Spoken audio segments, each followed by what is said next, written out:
इस वीडियो में आपको पता चलेगा कि सिग्नल पावर कैसे बनती है और हीट मैप कैसे समझें। 99% ट्रेडिंग रणनीतियाँ ऐतिहासिक और सांख्यिकीय डेटा पर आधारित हैं। दो बुनियादी तरीके हैं, मौलिक विश्लेषण और तकनीकी विश्लेषण। विफएक्स अलर्ट के एल्गोरिदम तकनीकी विश्लेषण पर आधारित हैं।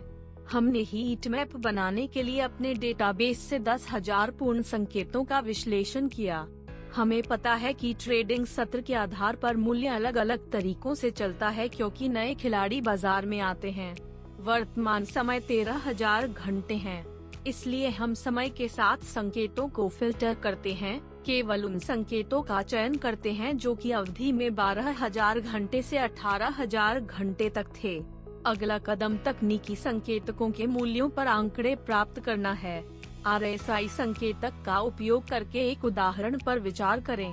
हम संकेतक के मूल्यों को 4 खंडों में विभाजित करते हैं और आंकड़े प्राप्त करते हैं। 100 से 70 तक सफलतापूर्वक पूर्ण किए गए संकेतों का प्रतिशत 67% था।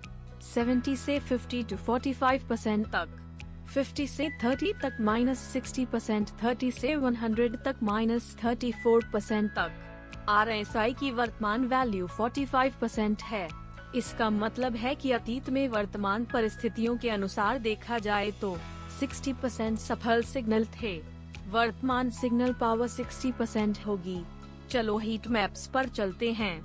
आप पहले से ही जानते हैं कि तकनीकी संकेतक के मूल्यों द्वारा आंकड़ों की गणना कैसे करें, लेकिन हमने केवल 1 मिनट के चार्ट के लिए संकेतक के मूल्यों को ध्यान में रखा। लेकिन हम सभी चार्ट अवधि के आंकड़ों की गणना भी कर सकते हैं।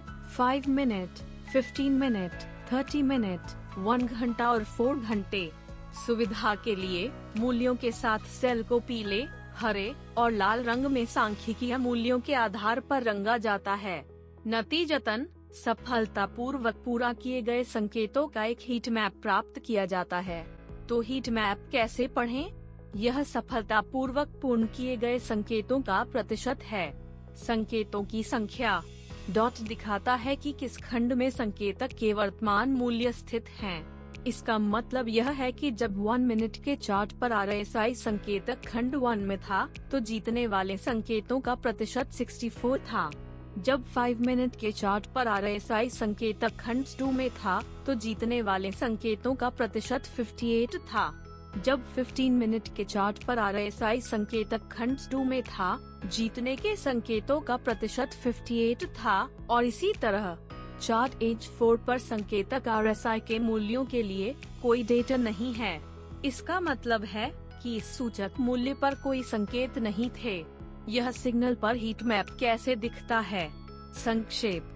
सिग्नल पावर की गणना और हीट मैप के आंकड़ों के निर्माण के लिए 2 अलग अलग संकेतकों का उपयोग किया जाता है। इस प्रकार आप निर्णय लेने के लिए अतिरिक्त जानकारी प्राप्त कर सकते हैं। संकेतक यादृच्छिक रूप से चुने गए हैं। यह समझना महत्वपूर्ण है कि आंकड़ों अतीत को दर्शाते हैं, न कि भविष्य को।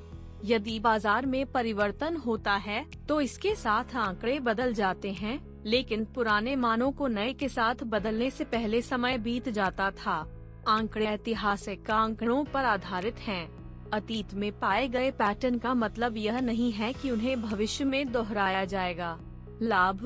पूरी तरह से स्वचालित विधि, डबल चेक, पावर और हीट मैप। प्रत्येक चार्ट अवधि के लिए क्रॉस सांख्यिकी, बाजार के साथ सांख्यिकीय परिवर्तन, एक संकेत में 7 सांख्यिकीय पैरामीटर।